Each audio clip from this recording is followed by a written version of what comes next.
Hari ini dengan tema musim menuai telah tiba, saya memberikan subtema di dalam musim menuai telah tiba ini. Saya tahu bahwa ibadah sore ini sebagian, mungkin lebih dari separuh kali, itu yang tergolong senior. Ya, rambutnya udah putih. Kalau tahu ada semua kelihatan hitam, kalau dibalik pasti ada putihnya. Itu tanda bahwa orangnya sudah mulai berhikmat. Tuh. Jangan menganggap rambut putih itu jelek, loh. Rambut putih itu tanda orang berhikmat, bahwa kemuliaan Tuhan itu telah turun atasnya. Ya, sehingga pada usia, pada kondisi di mana kita menjadi orang-orang yang sudah mulai senior, sesungguhnya yang muda yang sedang menanjak, sedang mencapai satu peak level yang dirindukan, sebetulnya sama bisa juga untuk kita bersama-sama merenungkan firman ini, karena saya berikan subtema tentang warisan. Ya, kenapa kok warisan? Ya. Seakan-akan kayak ya kita ini sudah dipersiapkan, tetapi ini merupakan hal yang perlu untuk kita renungkan hari-hari ini. Firman Tuhan katakan dalam Pengkhotbah pasal 5, sebagaimana ia keluar dari kandungan ibunya. Ini yang menulis Salomo, Raja Mesir. Demikian juga ia akan pergi telanjang seperti ketika ia datang, dan tak diperolehnya dari jerih payahnya suatu pun yang dapat dibawa dalam tangannya. Ada yang pernah lihat orang meninggal bawa emas 5 kilo? Gak ada. Ada yang bawa uang US dollarnya berpuluh-ribu. Kita melihat keluar dari kandungan ibu telanjang. Jadi nggak datang, nggak bawa, sampai ada sebuah lagu. Ya. Lagu itu katakan bahwa aku tak membawa apapun juga. Saya mendengar lagu itu, jujur saya gak setuju. Nanti saya ceritakan kenapa gak setuju. Nah, orang dunia berkata lahir dengan tangan kosong, meninggal pun juga gak bisa bawa apa-apa. Dan ini merupakan hal yang mana perkara itu berulang dari dulu sampai sekarang sama aja. Dan hari ini saya melihat satu cuplikan video klip seorang hamba Tuhan yang berbicara tentang kata Latin ini, yaitu memento mori. Coba saudara lihat telapak tangan masing-masing. Telapak tangan kiri ada guratan membentuk huruf M. Huruf N ada, walaupun ada yang jelas, ada yang gak jelas. Ya, M, walaupun bentuknya cuma serat. Ada. Telapak tangan kiri ada. Telapak tangan kanan juga ada. Ternyata seorang hamba Tuhan, dia mendapatkan pencerahan. Ya, tentunya ayatnya nggak ada. Jangan saudara cari ayatnya di mana ya. Ini cuma pencerahan, artinya menangkap sesuatu. Ada 2 huruf M, dan 2 huruf M itu memberikan pengertian memento mori. Yuk kita katakan sebentar, memento mori. Sekali lagi, memento Waduh, pintar bahasa Latin ini. Ya cuma ini aja saudara, saya juga tahunya cuma ini. Tapi mengandung arti bahwa manusia itu pasti mati. Ada yang nggak mau mati? Kasih 300 tahun gitu saudara. Wah. Nah dari cerita ini manusia pasti mati. Atau dengan kata lain, ingatlah akan kematian. Saudara, dari sini saya ajak saudara untuk melihat harusnya kita seperti apa.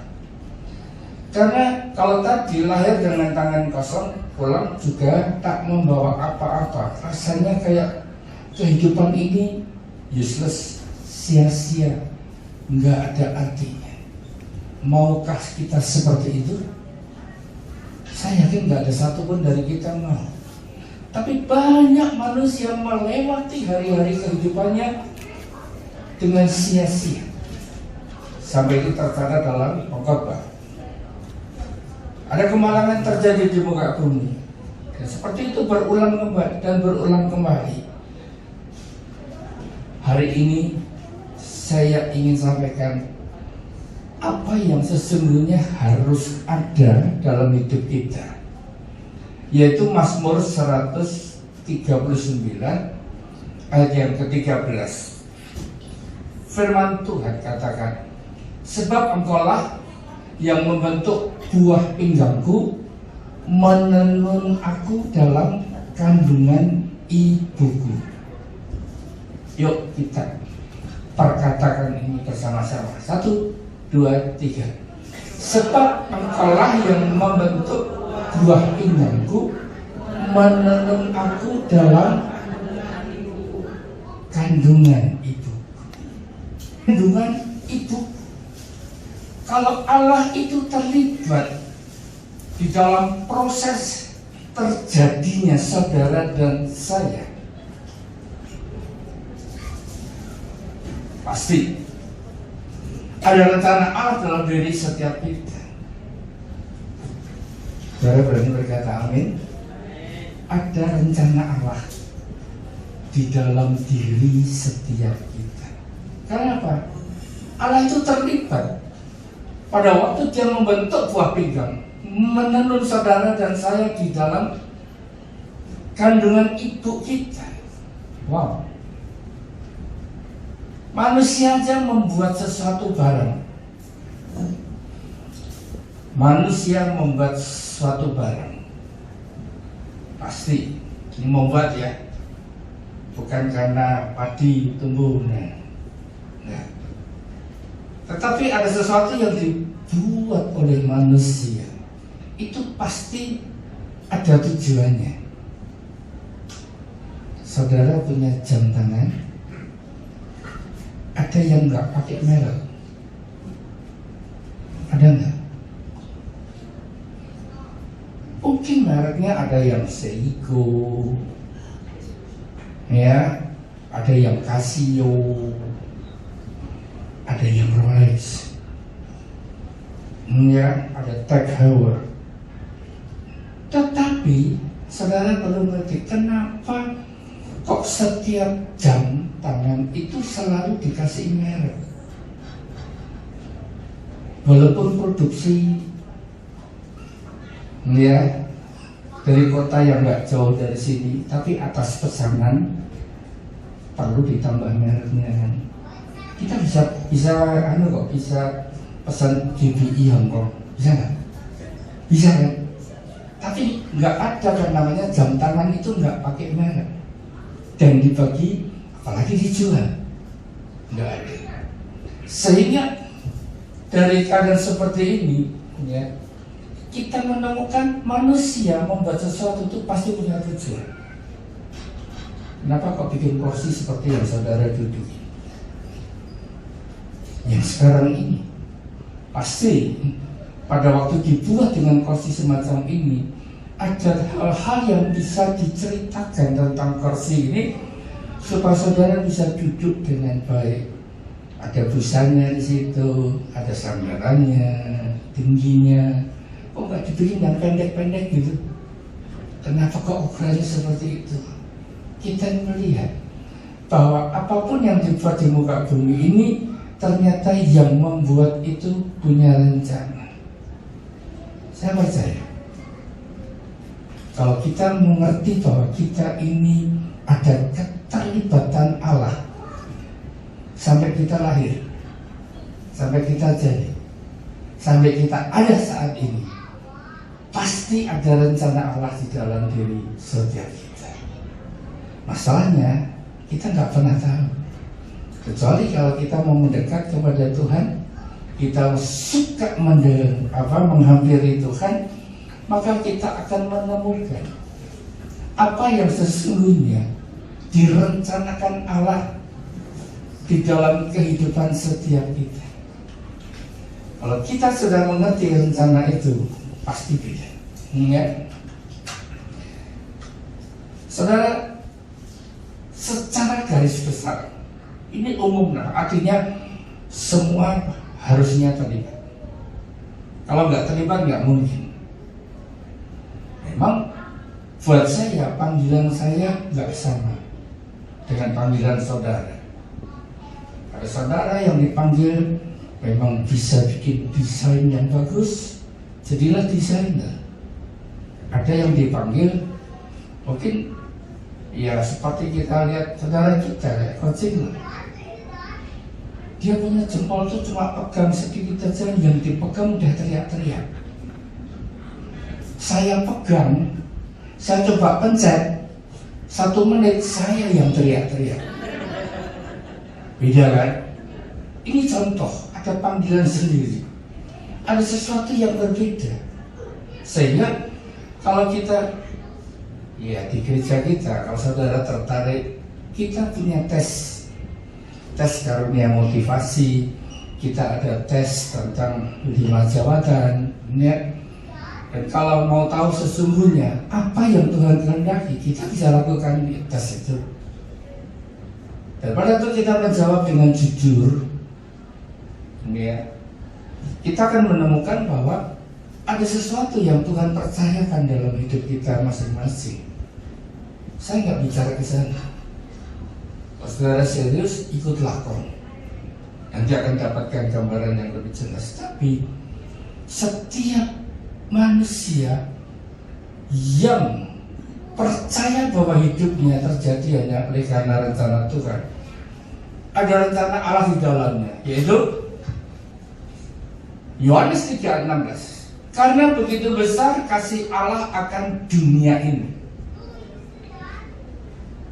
sehingga ia telah mengaruniakan anaknya yang tunggal, yaitu Tuhan Yesus, supaya setiap orang yang percaya kepadanya tidak binasa, melainkan beroleh hidup yang kekal.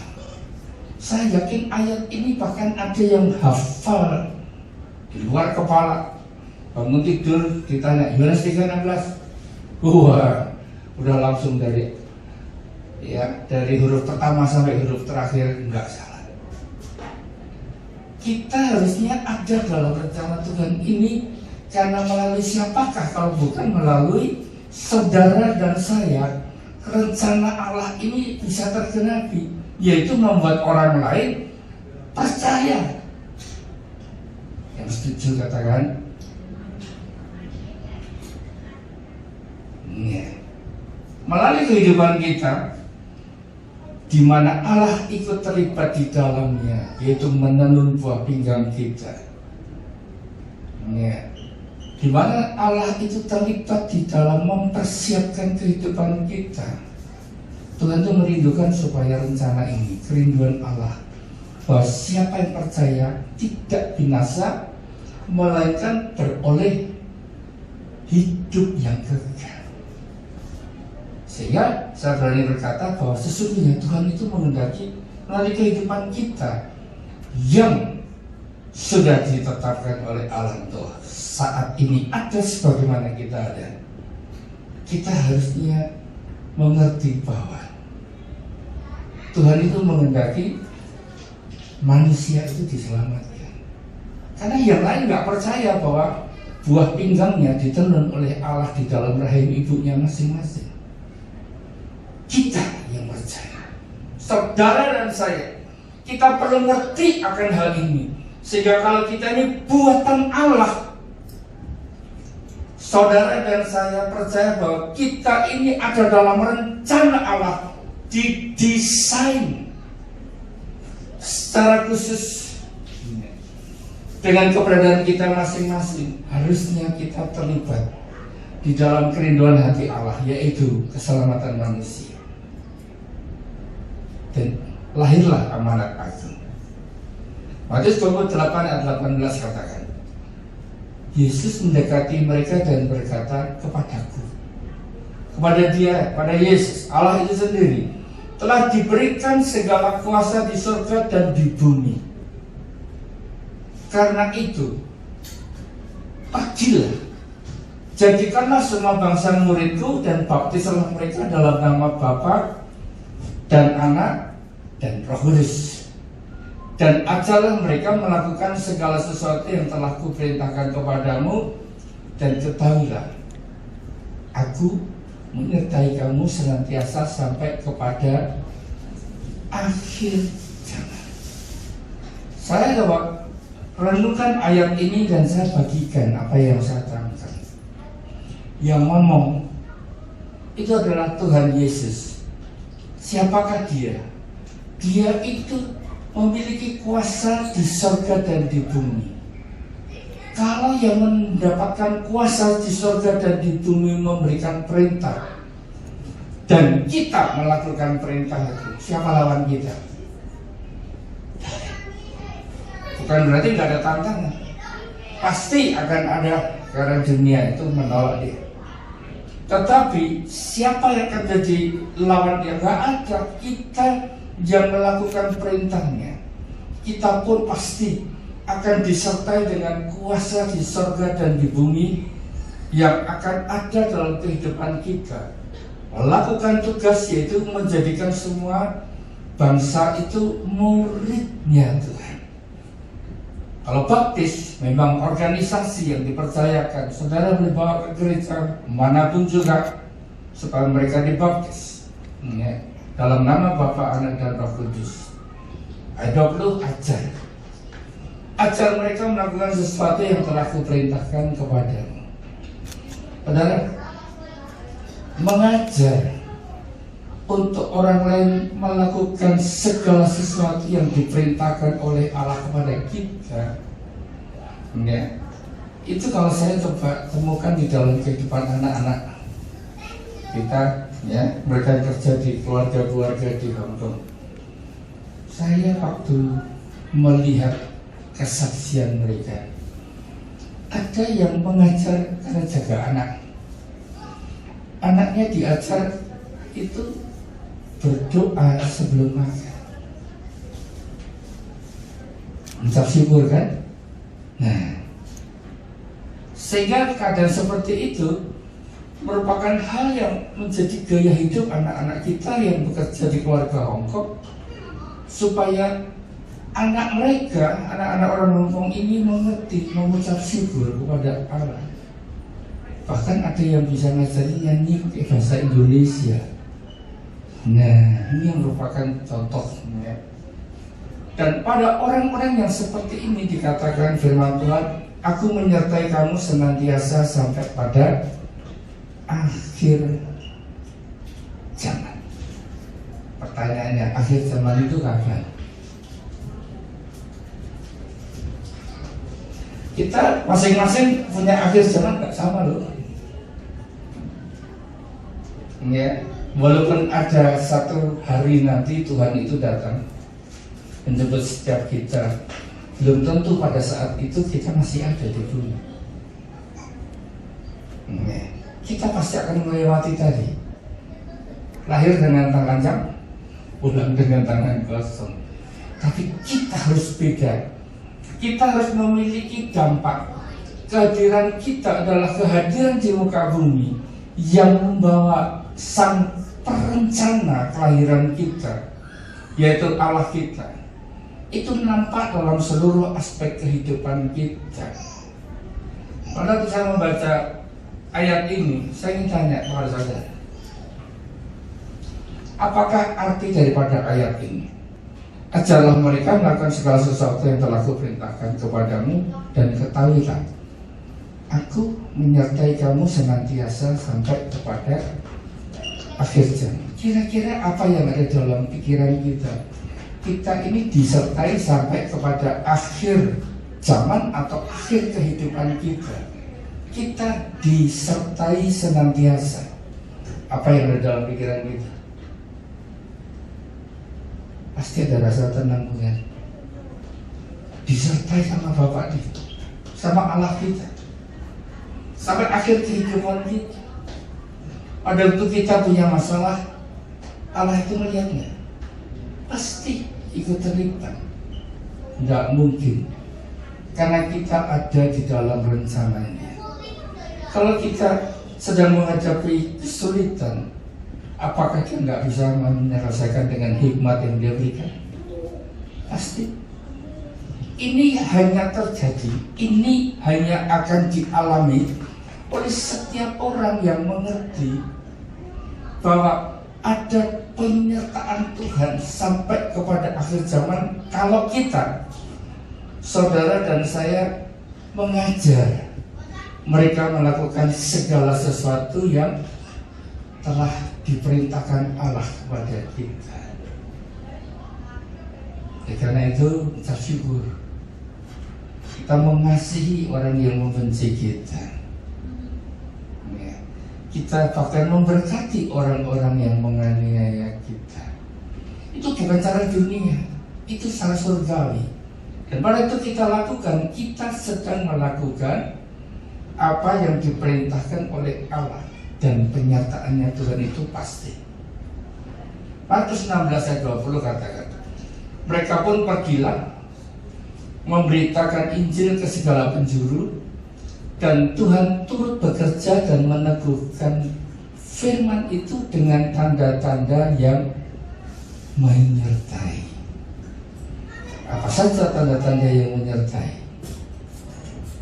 Ya, ini merupakan satu hal yang perlu untuk kita ketahui. Waktu kita memberitakan Injil ke segala penjuru, Tuhan itu turut bekerja, meneguhkan firman dengan tanda-tanda menyertai. Tumpang tangan atas orang sakit itu akan sembuh. Apakah itu hanya untuk pendeta? Saya ingat Tante Lomesek yang ada di Sentul. Itu mama dari yang punya restoran Indonesia di sana. Nah, satu hari dia cerita begini, ya, dengan bahasa Indonesia yang patah-patah dia berkata gini. Dia tengok temannya di kampung. Waktu dia tengok temannya dalam keadaan sakit, mendadak temannya itu minta sama tante ini, kamu kan orang Kristen toh, doakan aku. Pada waktu diminta seperti itu, Tante Lomesek ini tertawa. Saya diminta doa. Saya tanya, kenapa ya? Saya nggak pernah doain orang. Saya tidak pernah doain orang. Tapi dia orang percaya. Ya, makan dulu. Karena temannya itu teman baik dan dia mendesak untuk didoain, ya dia berdoa. Ya mereka sambil kata, saya berdoa sebisanya, pokoknya ngomong saja dalam nama Yesus.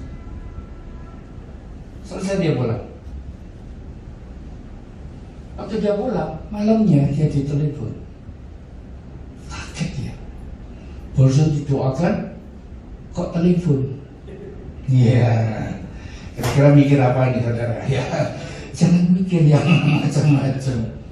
Nah, pada waktu dia cerita, malam itu saya telepon dan dia berkata, panasku sudah turun, sakitku sudah hilang. Iya, memang kadang-kadang agak mikirnya panjang sih. Loh, yang doa ini orang yang tidak pernah minta apa, nggak pernah doain orang lain yang sakit. Tetapi Tuhan dia, karena dia percaya, tanda-tanda menyertai. Yuk saudara, kita perlu mengerti dan memahami perkara ini supaya ada sesuatu, ya. Di saat musim menuai telah tiba, kita tuh cuma tinggal memetiknya saja. Ada kuasa itu ditaruh di dalam diri setiap kita. Karena apa? Kita percaya roh Allah itu ada di dalam kita. Yang menyembuhkan itu bukan tangan saudara, bukan perkataan doa saudara.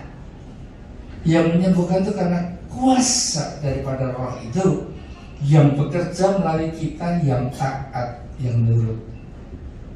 Ya.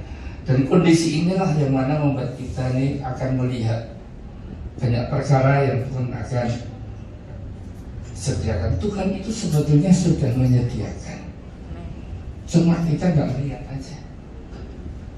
Ya, Tuhan itu sudah sediakan tuayan. Akan banyak, ya, akan banyak perkara yang kita akan alami. Saya dapatkan sebuah rekaman, tolong ditayangkan. Ini rekaman ini dialami oleh anak kita. Dia kerja di keluarga hamba. Shalom keluarga ilahi, saya Novi, berasal dari Ibadah 2. Saya bekerja di rumah majikan saya ini selama 12 tahun. Majikan saya memiliki kepercayaan yang sebagian besar dianut oleh para majikan-majikan di Hong Kong yang belum mengenal Tuhan sama sekali. Saya pertama bekerja di rumah majikan saya ini, kontrak saya menjaga kakek. Ketika saya melayani kakek dengan kasih, dari situlah majikan saya tahu bahwa saya mengenal Tuhan. Dari situlah juga saya mulai berusaha pelan-pelan untuk menceritakan Tuhan Yesus dan mengajak majikan saya ke gereja. Namun, majikan saya masih mengeraskan hatinya untuk tidak mau menerima Tuhan Yesus sebagai Tuhan dan Juru Selamat di dalam kehidupannya.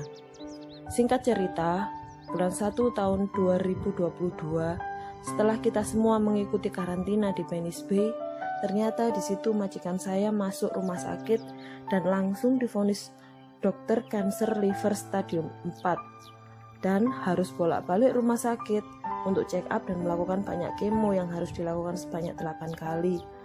Namun di kemonya yang ke-6, majikan saya mulai drop. Bahkan majikan saya tidak memiliki semangat untuk hidup sama sekali, dan hari-harinya yang saya dengar hanya mengeluh dan mengeluh karena sakit yang dialaminya. Di situ saya berusaha untuk merawat majikan saya dengan penuh kasih. Secara jasmani, jujur saya capek karena saya harus merawat dan melayani majikan saya selama 24 jam non-stop di rumah sakit. Saya cuma minta kekuatan saja sama Tuhan. Kalau memang ini tugas dan panggilan saya untuk merawat dan melayani majikan saya siap Tuhan. Mampukan saya untuk melayani majikan saya, mampukan saya untuk menjadi berkat dan memenangkan jiwa majikan saya untuk bisa mengenal Tuhan secara pribadi. 5 hari sebelum majikan saya meninggal, Tuhan mengirimkan hambanya yang luar biasa, yaitu teman-teman dari majikan saya yang memang kebanyakan sudah mengenal Tuhan terlebih dahulu. Di situ kita semua berdoa untuk kesembuhan majikan saya. Paginya, waktu bangun tidur seperti biasa, saya tanya sama majikan saya, "Gimana tidurmu tadi malam?" Dia menjawab, "Oke kok," katanya. Ternyata dia bilang semalam gak tidur. Dia hanya memejamkan mata saja, dan dia bilang sama saya, "Setelah saya didoakan kemarin malam, hati saya menjadi damai sejahtera, gak ada beban, dan merasakan sukacita." Novi, saya mau ikut Tuhan Yesus, dan saya mau percaya sama Tuhan Yesus. Saking saya gak percayanya dengan kata-kata majikan saya, takutnya dia masih mimpi atau belum sadar ya. Jadi saya tanya lagi sampai 3 kali, "Benar kamu mau ikut Tuhan Yesus?" "Benar, saya mau ikut Tuhan Yesus." Di situ saya langsung WA Kak Feli sekitar jam 7:04 kalau nggak salah. Dan setelah itu Tuhan kirimkan lagi hambanya jam 8, yaitu dokter yang biasa merawat majikan saya. Ternyata dia juga seorang yang sudah percaya Tuhan Yesus. Disitulah majikan saya dituntun oleh dokter yang merawatnya untuk terima Tuhan Yesus. Dan setelah itu kita berdoa bersama-sama. Setelah terima Tuhan Yesus, majikan saya cara bicaranya berubah sekali 180 derajat, berubah total. Semua yang dibicarakan hanya Tuhan Yesus dan Tuhan Yesus. Bahkan suster dan perawat yang keluar masuk untuk melakukan perawatan terhadap majikan saya itu pun ditanya, apakah kamu sudah percaya Tuhan Yesus? Apakah kamu mengenal Tuhan Yesus? Saya sudah terima Tuhan Yesus loh. Bahkan setiap kerabat ataupun kakak-kakak yang menjenguk majikan saya, mereka semua dikasih tahu bahwa dia sudah percaya Tuhan Yesus. Dan dia bilang ke kerabat dan kakak-kakaknya, kalau bisa kalian percaya Tuhan Yesus ya. Jumat pagi, di detik-detik majikan saya mengembuskan nafas terakhirnya, Tuhan kirim hambanya untuk membaptis majikan saya. Dan setelah majikan saya dibaptis, Tuhan menjemput majikan saya. Ya memang sih majikan saya nggak sembuh, tapi mungkin dengan cara ini Tuhan membawa majikan saya untuk mengenal Tuhan secara pribadi. Dan tugas dan panggilan saya di dalam rumah majikan saya ini untuk merawat dan melayaninya selesai sampai garis finish. Saya sangat bersyukur sekali karena setelah sekian lama saya bekerja di rumah majikan saya ini, akhirnya pekerjaan saya tidak sia-sia selama 12 tahun hingga finish. Terima kasih, Tuhan Yesus memberkati kita semua. Amin. Saudara lihat perkara ajaib. Mungkin yang namanya Novi ini nggak pintar ngomong dan tulis. Nginjil juga mungkin belepotan dan belum tentu dimengerti. Tapi kerinduannya untuk menceritakan tentang Yesus. Dan kita lihat, dimulai dari teman-teman gerejanya datang mendoakan, sampai akhirnya datanglah dokter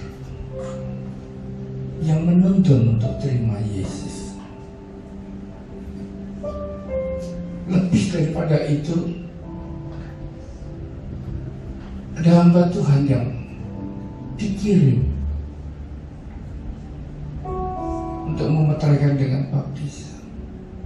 Kok bisa beruntun dalam waktu yang pendek? Kok bisa itu terjadi? Saya yakin kita punya Allah yang sangat-sangat mengasihi.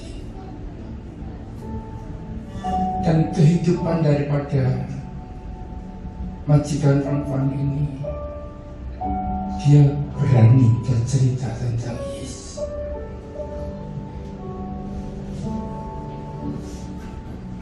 Jujur saudara, saya selama di Hong Kong ini, selama ini saya kalau ke bank, saya pergi berkomunikasi dengan orang-orang yang bisa bahasa Inggris, saya hanya berkata God bless you. God bless you.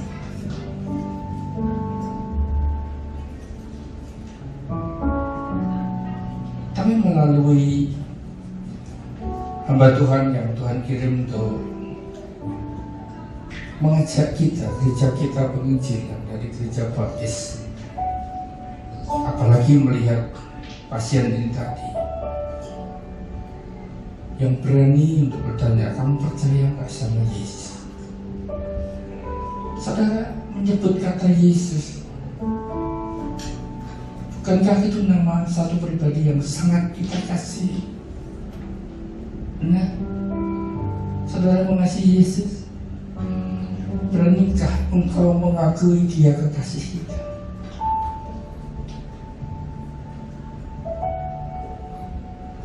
Saya coba di rumah saudara Sapam,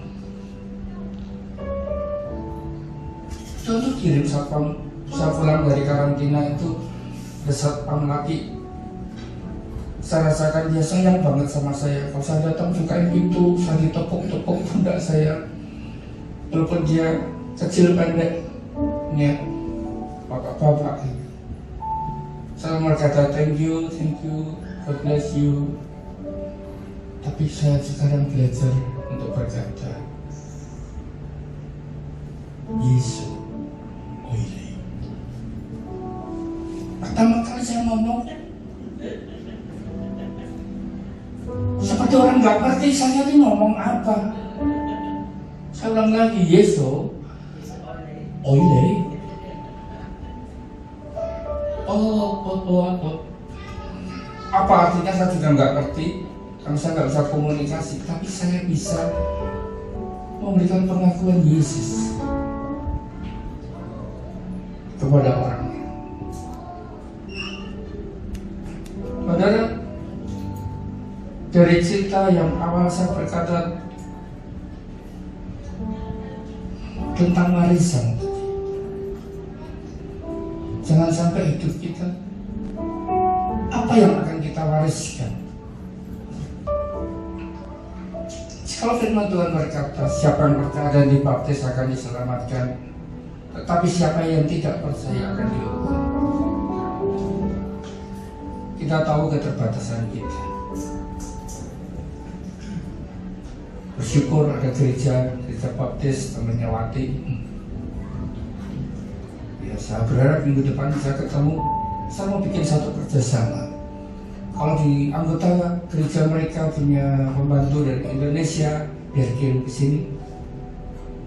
Tapi kalau ada orang Hong Kong yang mana membutuhkan pelayanan lebih lanjut, ayo kita bekerja sama. Lakukan sesuatu, karena kita ini ditenun buah pinggang kita semenjak dari kandungan ibu kita. Biarlah rencana Tuhan tergenapi. Banyak orang diselamatkan karena percaya Yesus adalah Tuhan, dan itu melalui kita. Sehingga kita mewariskan keselamatan ini.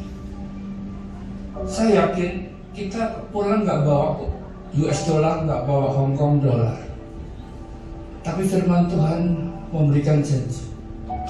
Sebab siapakah pengharapan kami atau sukacita kami atau mahkota kemegahan kami di hadapan Yesus Tuhan kita pada waktu kedatangannya, kalau bukan kamu? Artinya siapa? Orang-orang yang menjadi percaya oleh karena Paulus. Saya percaya Novi telah membawa majikannya, memberikan jalan untuk sampai bisa mendapatkan, termasuk dokter, termasuk rekan-rekan yang ada dari gerejanya, termasuk hamba Tuhan yang membaptis. Mereka telah membawa satu jiwa datang kepada Tuhan jadi milik dan mendapatkan mahkota kemegahan.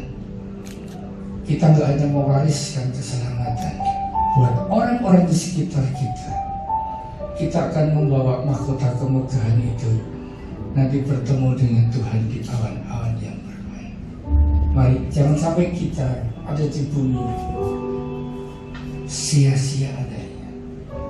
Kita memberikan warisan buat generasi penerus kita, hal-hal yang menjadi sumber keselamatan mereka, dan kita akan berani menghadap Tuhan dengan mahkota yang telah Tuhan sediakan. Kita tundukkan kepala.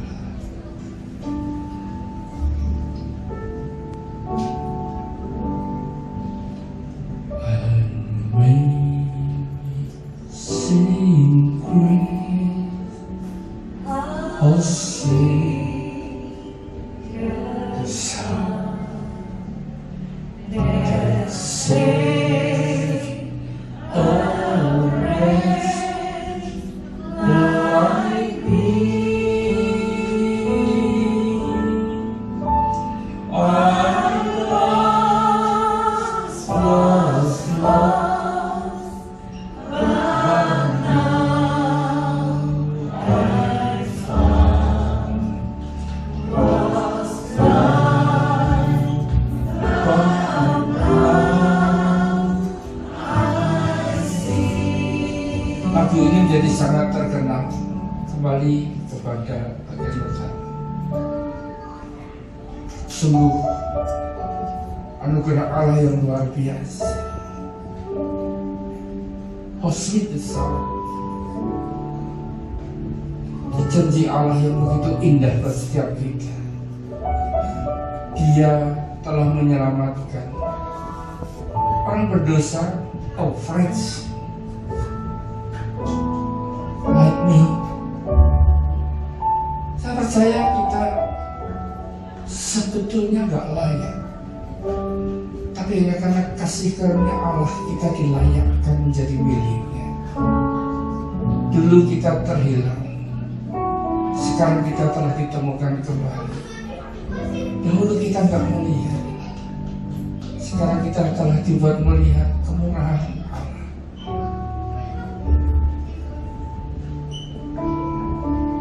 Apa yang kita bisa lakukan? Tetap mau hidup dengan segala kesia-siaan seperti yang ditulis oleh pengkhotbah, atau kita mau hidup berdamai? Hidup akan meninggalkan warisan, hidup yang akan mempersembahkan jiwa-jiwa yang mengenal nama Yesus melalui hidup kita. Yuk, keputusan itu ada di tangan kita. Keputusan itu ada di tangan saudara dan saya.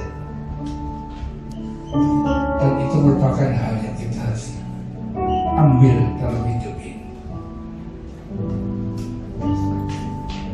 Yuk, sama-sama kita naikkan lagu ini.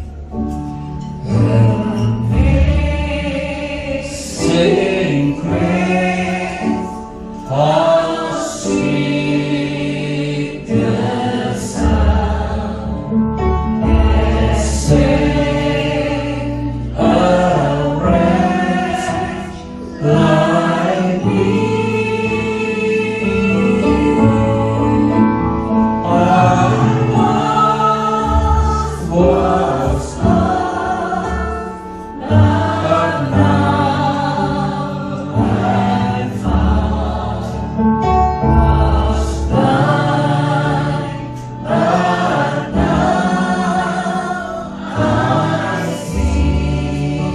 Mari kita berdoa. Bapa,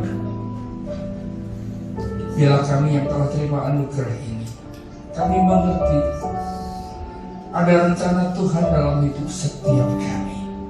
Hidup yang berdampak, hidup yang meninggalkan warisan, hidup yang akan memberikan keselamatan tidak hanya kami miliki, tapi dimiliki oleh lebih banyak lagi orang di sekitar kami.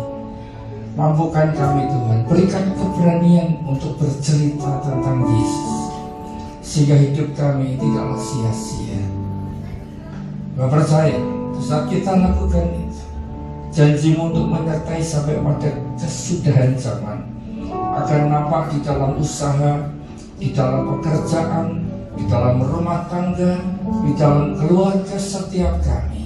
Sesuatu di mana keterlibatan Tuhan yang akan memulihkan, yang akan menghibur, yang akan menguatkan, yang akan menyembuhkan, itu akan menjadi nyata, jadi sebagai tanda heran dan mujizat. Oleh karena Engkau menemukan kami mengajar orang-orang untuk melakukan apa yang telah Tuhan perintahkan dalam hidup setiap kami. Kemampuan Nama-Mu terbatas, dan biarlah Roh-Mu yang akan memeteraikan itu dalam buah hati kami. Di dalam nama Yesus Kristus